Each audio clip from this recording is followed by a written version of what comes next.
Hi Rosemary, how are you doing? I'm really good. How are you doing? I'm great, thank you. Awesome.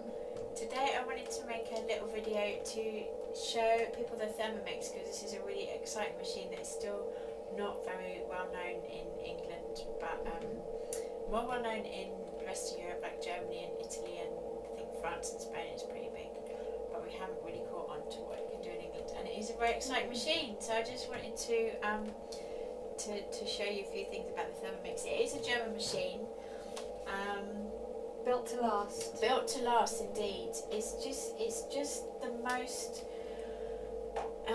pleasurable kitchen machine I have ever owned. It's such a joy to use in all senses. It's really, really intelligently designed, so it really does what you want it to do, and they've really put so much thought into making it really, really easy to use. So it has lots of extra bits to it that I don't use, the sort of cooking attachments. You can get a steamer basket, and it heats food right up to 100 degrees, so you can really cook whatever you want to cook in here, and you can put things in the different sections, so you can cook your meat and your vegetables separately and do all kinds of things. So do you get dividers that come with it? Yeah, there's like a basket that sits in it and a steamer basket that sits on top.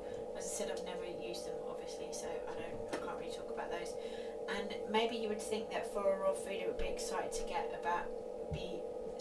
excited about a machine that heats things up. Yeah. But it's really useful because it heats at temperature gradation, so it heats at 37 degrees, 50 degrees, 60 degrees, so you can heat stuff and still know that it's raw, and that's where we use it so much of the time.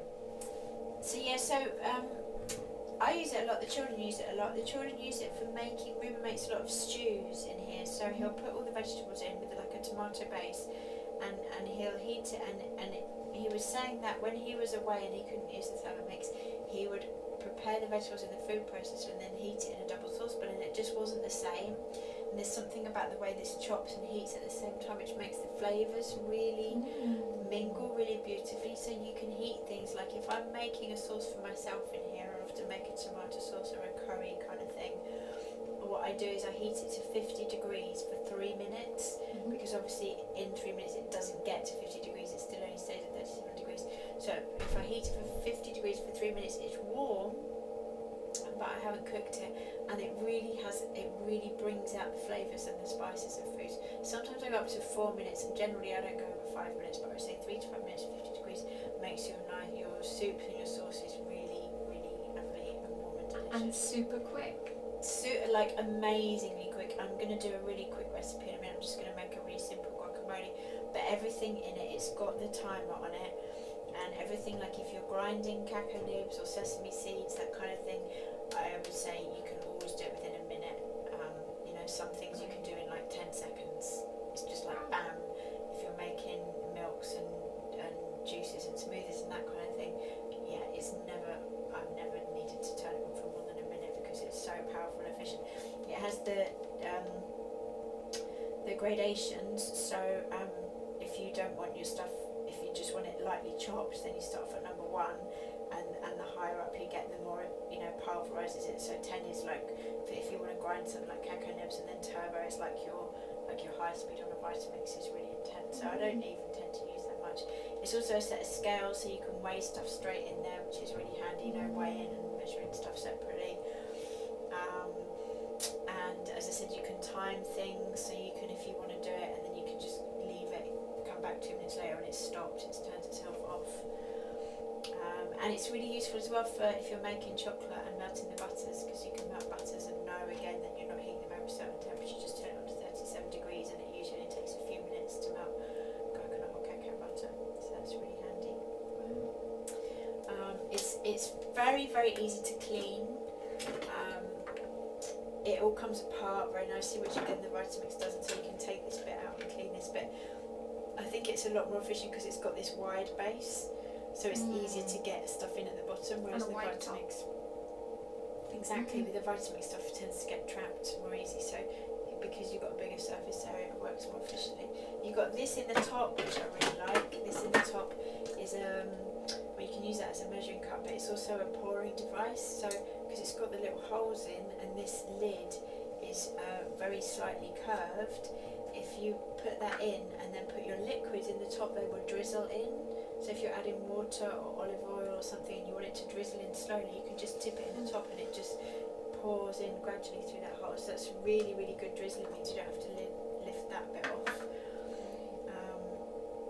They really have thought of everything, haven't They really have thought of everything, and that's what I mean. Is there's a team of people behind this, and they really have.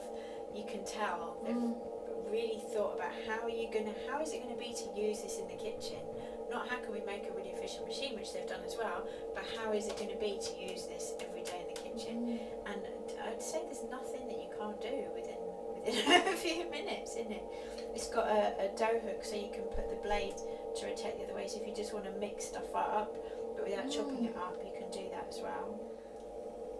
Also, I really like this little attachment, which has a multitude of uses. If you're using the steam basket, it's actually the handle as well, the hook for the steam basket. But it's also a really good plunger. So you know how the Vitamix has the plunger. If you're wanting to mash stuff up while you're processing it, it's really good for that. But it's also a great spatula, and it's really efficient at getting stuff out from the bottom of the bowl as well. So it has both those uses. And what I really like about it is it has this lip here, so that you can put it down on the surface like that, and the actual blade doesn't touch the surface. So you know, if you've been using a spoon and you put it on the surface and then you get your surface all dirty, with this it keeps your surface clean, which is just, I love that. And it's not going to roll away because it's not a circle, it's a drop shape. Yeah. Brilliant. Yep. So, fantastic machine. What I'm going to quickly do is you can use it for everything. I don't think there's anything in terms of food processing or blending that you can't actually do with it. Not in my experience. It doesn't have attachments, so you can't. It hasn't got an X blade or a grater or anything like that. So, in terms of that sense, a normal food processor will have more varieties to actually how you can chop stuff. But apart from that, I don't think it's lacking in any way at all. I'm just going to make a quick guacamole just to show you how fast and easy it is to make things. Okay, great.